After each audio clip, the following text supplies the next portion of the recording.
Gujarat engineering academy ચેનલમાં આપનું હાર્દિક સ્વાગત છે.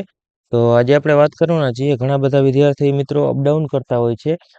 બારે ગામથી સિટીમાં જવા માટે એને પાસ કઢાવવાનો હોય છે અથવા તો કોઈ પણ જગ્યાએથી અપડાઉન કરતા હોય છે અને એસટીનો પાસ કઢાવવાની જરૂર પડતી હોય છે. તો તેના માટે એને એસટીઓના ધક્કા ખાવા પડે છે અને લાંબી લાઈનમાં ઊભું રહેવું પડે છે અને એનો ટાઈમ પણ ઘણો બગડે છે. તો તેના માટે આજ ખાસ કરીને આ વિડીયો લઈ આવ્યા છીએ. એના માટે એક જાતની ખુશખબરી કહી શકીએ આપણે છે. કેમ કે તમે જે એસટી પાસ જે બસ સ્ટેન્ડે જઈને તમે કઢવો છો, તે તમે ઓનલાઈન પણ અરજી કરી શકો છો. તો તેના માટે ઓનલાઈન અરજી કરવા માટે તમારે કોઈ પણ એક બ્રાઉઝરની અંદર આવી જવાનું રહેશે અને તમારે એમાં સર્ચ કરવાનું રહેશે ઈ પાસ જીએસઆરટીસી. ઈ પાસ જીએસઆરટીસી લખશો એટલે એની પહેલી જ વેબસાઇટ આવી જશે. એની પર ક્લિક કરવાનું રહેશે. એની પર ક્લિક કરશો એટલે એની વેબસાઇટ થોડુંક લોડિંગ લેશે અને વેબસાઇટ ત્યારબાદ ખુલી જશે. હવે તમને પૂછે છે કે ભાઈ ઈ પાસ સિસ્ટમ, હવે એમાં તમને પૂછે છે કે ભાઈ તમે સ્ટુડન્ટ પાસ જોઈન છે કે પેસેન્જર પાસ જોઈન છે. તો ઓબ્વિયસલી તમે બધા સ્ટુડન્ટ છો એટલે સ્ટુડન્ટ પાસની જરૂર પડે છે. પણ પેસેન્જર પાસ કોઈને કઢાવવો હોય તો તે પણ આમાંથી કઢવી શકે છે. એની પણ સેમ જ પ્રોસેસ છે. તો આપણે અત્યારે સ્ટુડન્ટ પાસ માટે ફોર્મ ભરીએ છીએ એટલે સ્ટુડન્ટ પાસ ઉપર ક્લિક કરશું. ત્યારબાદ આ રીતનું લોડિંગ લેશે અને લખેલ છે આમાં 1 થી 12 ધોરણમાં તમારે પાસ કઢાવવાનો છે કે પછી અધર એટલે કે કોલેજ કરતા હોય, ડિગ્રી કરતા હોય, કોઈ પણ બીજી કંઈ કરતા હોય વસ્તુ, એના માટે આ છે. અને જે 1 થી 12 ધોરણમાં અભ્યાસ કરતા હોય તેના માટે આની પર ક્લિક કરવાનું છે. તો આપણે સૌથી પહેલાં તો આપણે અધર્સ ઉપર ક્લિક કરશું એટલે અત્યારે આપણે કોલેજ કરીએ છીએ, મતલબ ડિપ્લોમાવાળાના સ્ટુડન્ટ માટે આ વિડીયો છે એટલે આપણે તે કરશું. અને તમારે આમાં અત્યારે મતલબ કે જૂનું આઈ કાર્ડ હોય, તમારે રિન્યૂ કરાવવું હોય તો અહીંથી આઈ કાર્ડના નંબર નાખી તમારી બર્થ ડેટ નાખી અને સર્ચ કરીને તમે તે પણ અહીંથી રિન્યૂ કરી શકો છો. અથવા તો જો તમારે નવો પાસ કઢાવવો હોય અહીંથી ન્યૂ રજિસ્ટ્રેશન પાસ ઉપર ક્લિક કરશે. અત્યારે આપણે નવા પાસની રિક્વેસ્ટ ઉપર મતલબ કે નવો પાસ બનાવીએ છીએ માટે અહીંયા આપણે ન્યૂ પાસ ઉપર ક્લિક કરશું. તો ન્યૂ પાસ ઉપર ક્લિક કર્યા બાદ થોડુંક લોડિંગ લેશે અને આખું એક અહીંયા ફોર્મ તમારું ખુલીને આવી જશે. તો આપણે 1 બાય 1 મતલબ કે બધું આપણે ફોર્મ ભરવાનું રહેશે. તો આપણે ફોર્મ ભરીએ. તો અહીંયા તમારે સૌથી પહેલાં તો તમારું નામ લખવાનું રહેશે. તો હું પણ મારું નામ લખી નાખું છું.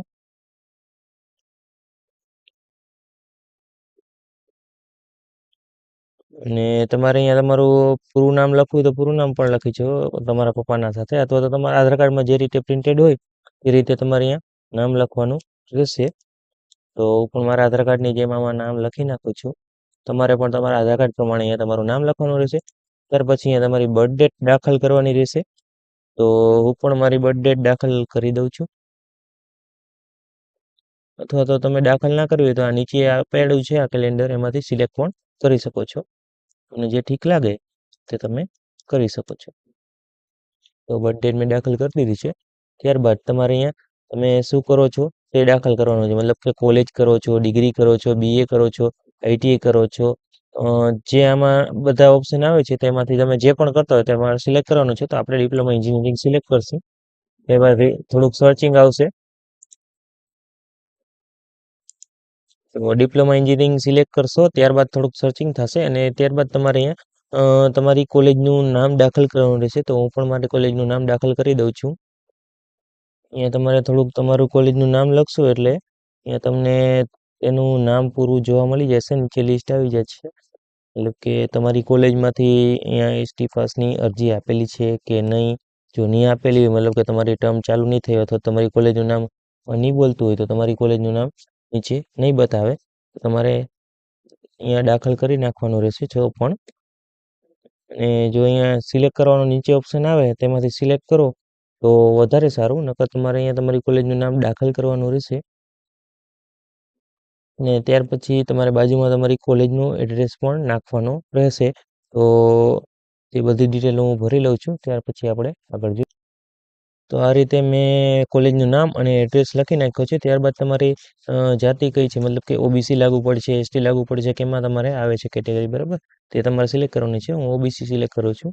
અને ત્યારબાદ અહીંયા તમારે તમારો એડ્રેસ તથા તમારો પરમેનન્ટ એડ્રેસ બે સિલેક્ટ કરવાનો રહેશે. જો તમારો હાલનો એડ્રેસ ને મતલબ કે તમે હોસ્ટેલમાં રહેતા હો અથવા તો બીજે ક્યાંય રહેતા હો તમારા ઘરથી આધાર કાર્ડના એડ્રેસ સિવાય, તો તમારે અહીંયા પહેલાં તે દાખલ કરવાનો છે. ત્યારબાદ તમારા આધાર કાર્ડનો એડ્રેસ અહીંયા દાખલ કરવાનો રહે છે. ત્યારબાદ જો બંને સેમ હોય તો તમારે અહીંયા ચોરસ બોક્સ ઉપર ક્લિક કરવાનું રહેશે.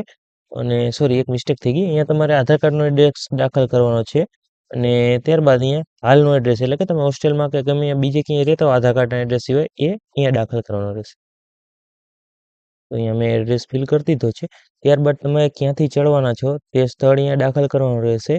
તો હું પણ દાખલ કરી દઉં છું. મતલબ કે અહીંયા તમારું ગામનું નામ દાખલ કરવાનું રહેશે. તો આ રીતે તમે થોડુંક દાખલ કરશો તમારા ગામનું નામ એટલે તમારે નીચે અહીંયા જોવા મળી જશે તે તમારે સિલેક્ટ કરી લેવાનું રહેશે. ત્યારબાદ ઉતરવાનું સ્થળ તમારે અહીંયા નાખવાનું રહેશે. તો તે તમારો સિટીનું નામ જ હશે જે તમારા કોલેજના એડ્રેસને લાગુ પડતું હોય તો તે તમારે નાખી દેવાનું રહેશે. તો હું પણ દાખલ કરી દઉં છું. તો અહીંયા મેં સિલેક્ટ કરી લીધું છે. ત્યારબાદ તમારો રૂટ અહીંથી સિલેક્ટ કરવાનો રહેશે. ઓટોમેટિક પહેલાં જ આવી જશે જે તમને લાગુ પડતો હોય છે. જીવા પર વસઈ જામનગર બસ સ્ટેશન બરાબર આવી ગયો છે. તમારે તેને સિલેક્ટ કરી લેવાનો રહેશે. ત્યારબાદ તમારું કાઉન્ટર સિલેક્ટ કરવાનું રહેશે. મતલબ કે તમે ક્યાંથી પાસ કઢાવવા માંગો છો, કાલાવડ, લાલપુર, વીરાપર જે તમને અહીંયા મતલબ કે તમને જે લાગુ પડતો હોય છે અહીંયા આવી જશે. તો હું અહીંયા એસટી બસ સ્ટેન્ડથી કઢાવવા માંગુ છું તો અહીંયા એસટી જામનગર એ સિલેક્ટ કરી લઉં છું. ત્યારબાદ અહીંયા બધું ઓટોમેટિક અમુક ડિટેલ ભરાઈને આવી જશે. મતલબ અહીંયા હવે તમારે એકેડમિક યર સિલેક્ટ કરવાનું છે. તમે ક્યારથી એડમિશન લીધું છે બરાબર તો 24-25નો હાલનો કરતા હો તો તે આવશે અને અથવા તો જૂનું હોય તો સિલેક્ટ કરવાનું રહેશે. ત્યારબાદ તમારે અહીંયા સત્ર સિલેક્ટ કરવાનું છે. તમે પહેલા સેમમાં છો મતલબ કે જે ડિપ્લોમાવાળા માટે જે હોય એને હું સમજાવી દઉં કઈ રીતે કરું. પહેલા સેમવાળા હોય, ત્રીજા સેમવાળા હોય અથવા તો પાંચમા સેમવાળા હોય તેને આ સિલેક્ટ કરવાનું છે ફર્સ્ટ ટર્મ.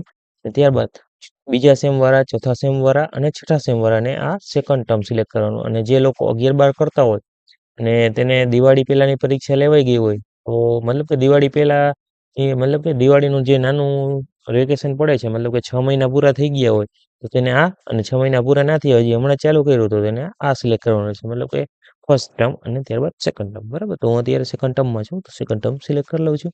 ત્યારબાદ અહીંયા તમારે તમારી ટર્મ ડેટ દાખલ કરવાની રહેશે અને ત્યારબાદ તમારે અહીંયા કેટલા મહિનાનો પાસ કઢાવવાનો છે તે દાખલ કરવાનો રહેશે.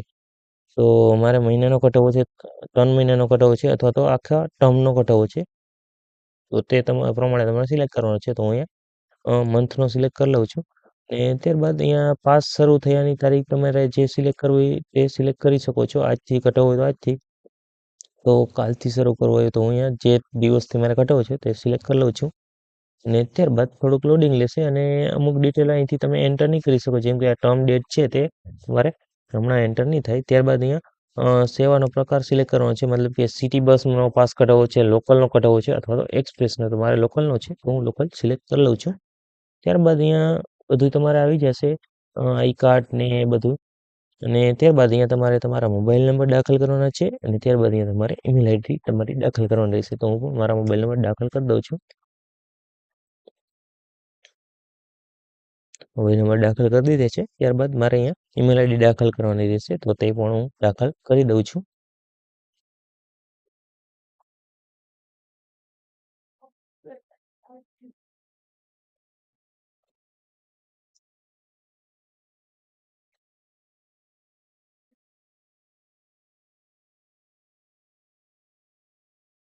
તો આ રીતે મેં દાખલ કરી દીધી છે.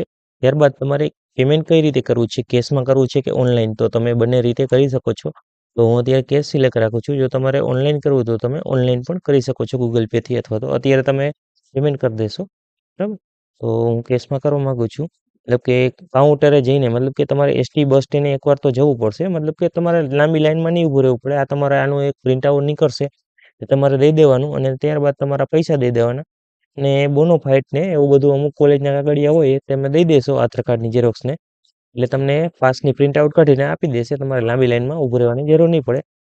અને અત્યારથી તમે જો ઓનલાઈન પેમેન્ટ કરી દેશો તો ત્યાં તમારે જઈને આ કાગળિયો આપી દેવાનો રહેશે આનો જે હમણાં ડાઉનલોડ થશે આગળ તમને કહું ને તે આપી દેવાનો અને તમારા ફોટા અને વગેરે જે બીજા ડોક્યુમેન્ટ તમે જેમ પાસ કઢવો એ બધા ડોક્યુમેન્ટ જોશે છતાં એની સાથે આ ફોર્મ એક આપી દેવાનું રહેશે જેથી તમારે લાંબી લાઈનમાં નહીં ઊભું રહેવું પડે અને ઓલા જે અહીંયા પાસ કાઢવાવાળા ભાઈ હોય છે તેને આખું ફોર્મ ભરવું નહીં પડે. અહીંથી તમે અમુક ડિટેલ જાતે જ ભરી દીધી છે. એને ખાલી ટર્મ ડેટ અને ક્યાંથી શરૂ થાય છે ટર્મ ને ક્યાંથી પૂરું થાય છે એ બધું નાખવાનું રહેશે બરાબર. આ બધું નાખ્યા બાદ અ, પછી હવે તમારે આ બધી ડિટેલ ભરાઈ ગઈ છે. હવે તમારે આની પર ક્લિક કરી અને ત્યારબાદ તમારે સબમિટ ઉપર ક્લિક કરવાનું રહેશે. એની પહેલાં તમારે અહીંયા કેપ્ચા કોડ દાખલ કરવાનો રહેશે. તો હું પણ કેપ્ચા કોડ દાખલ કરી દઉં છું. કેપ્ચા કોડ દાખલ કરીએ બાદ સબમિટ ઉપર ક્લિક કરવાનું રહેશે. સબમિટ ઉપર ક્લિક કરશો એટલે થોડુંક લોડિંગ લેશે, તો હું થોડુંક રાહ જોઈ લઉં. તો અત્યારે થોડુંક એરર ચાલે છે, એટલે ફોર્મ ડાઉનલોડ થતું નથી ને, કે હું તમને ડાઉનલોડ કરીને પણ બતાવી દેત. આ મેં તમને કીધું એ પ્રમાણે બધી ડિટેલ ભર્યા બાદ તમારા ચેરોક્સ બોક્સ ઉપર ક્લિક કરી સબમિટના બટન ઉપર ક્લિક કરવાનું રહેશે. ત્યારબાદ તમારે એનું એક ફોર્મ આવી જશે, તે ડાઉનલોડ થઈ જશે. તેની પ્રિન્ટ આઉટ લઈ અને તમારે જે બસ સ્ટોરની મતલબ કે આમાં તમે જે કાઉન્ટર સિલેક્ટ કર્યું હોય, બસ સ્ટેન્ડ સિલેક્ટ કર્યું જે કર્યું હોય ત્યાં જઈ અને તમારે આ ફોર્મ અને બીજા જે ડોક્યુમેન્ટની જરૂર પડે છે ઓમ પાસ કઢાવવા માટે, તે બધા લઈ અને તેને આપવાના રહેશે. તે તમને પાસની પ્રિન્ટ આઉટ કરી દેશે અને તમારે લાઈનમાં પણ નહીં ઊભું રહેવું પડે. આમ તમારું કામ જલ્દી અને સરળતાથી થાય છે. ને જે ડિપ્લોમા અને એન્જિનિયરિંગનો કોર્સ કરતા હોય તેના માટે આમ તો જો કે ટાઈમ પણ ઓછો મળે છે એને વાંચવા માટે ને બધા માટે, તો આમાં એને લાઈનમાં લાંબો ઊભું રહીને ટાઈમ બગાડવાની જરૂર નહીં પડે. તો આ રીતે આપણે એસટી પાસને ઓનલાઈન પણ એક રિક્વેસ્ટ નાખી અને બુકિંગ કરી શકીએ છીએ. મતલબ કે તમે ટાઈમ સિલેક્ટ કરી શકો છો ક્યારે તમારે પાસ કઢાવવાનો છે, ક્યારે તમારે જવું છે, એ સિલેક્ટ કરીને ત્યારે વहाँ જઈ અને તમારે આ પાસનું ફોર્મ આપી દેવાનું છે ને તમને પ્રિન્ટ આઉટ આપી દેશે. બરાબર. તો આવા નવા ઇન્ફોર્મેશનવાળા વિડીયો જોવા માટે અમારી ચેનલને સબસ્ક્રાઈબ કરો. Thank you for watching Gujarat engineering academy channel. અને હા, તમારા માટે કામની વસ્તુ બતાવી દો કે જે પહેલા સેમમાં ને ત્રીજા સેમમાં ને બધા વિદ્યાર્થી હોય તેની જીટીયુ પણ મતલબ કે પહેલા સેમ વાળાની જીટીયુ આવતી છે ને જે ત્રીજા સેમમાં હાલમાં છે, મતલબ કે ચોથા સેમમાં આવી ગઈ છે અને તેને બેકલોગ કેટી હોય પહેલા સેમમાં, તો તેના માટે જીટીયુની એક્ઝામ આવી રહી છે. તો તેના તૈયારી કરવા માટે આઈએમપી ક્વેશ્ચન એની જરૂર હોય તો આપણા વોટ્સએપ ગ્રુપમાં જોઈન ના થયા હોય હજી સુધી તો જોઈન થઈ જજો. અને બધા આઈએમપી મટીરિયલ આપણી ચેનલની અંદર નાખેલા છે, તો તમે ડાઉનલોડ કરી અને તમારી જીટીયુની તૈયારી શરૂ કરી દેજો જલ્દી ને જલ્દી. બરાબર. તો આપણે મળીએ નવા વિડીયોમાં. Thank you for watching Gujarat engineering academy channel.